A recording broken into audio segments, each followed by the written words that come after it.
getirdi ayrılık. Sevinip eğlenirdi seninle birge. Necə də xoşbəxtdik biz illər öncə. Aramıza girməsəydi başqa bir özgə, severdi hayatı biz ince ince. Zalımın zulmünden beterdi ayrılık. Bizi gör ne hallara getirdi ayrılık.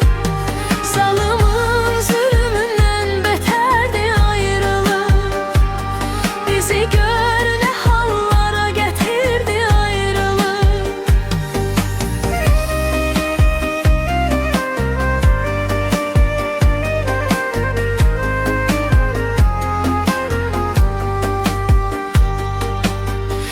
Eğer ki qayıtsaq biz o illərə, səninlə xoş keçən xoş xatirələrə, sanma ki yalan idi o duyğularımız. Olsaydı kaş yenə də o gözəl anlarımız.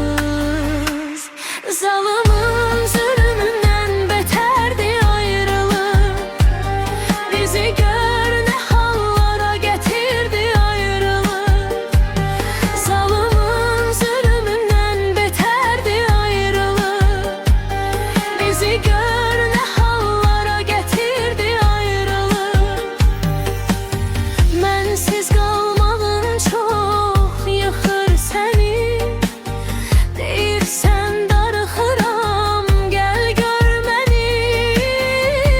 Sənsiz buralar yaman soyuqdur.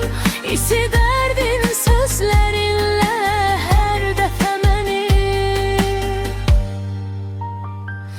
Zalımın zulmündən beterdi ayrılık.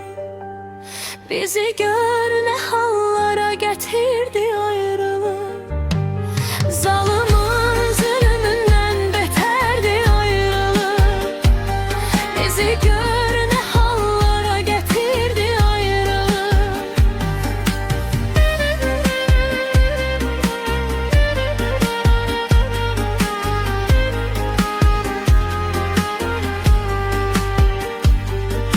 Səni sevəcəyəm bir ömür boyu. İlahi göstermesin qoy həmən toyu.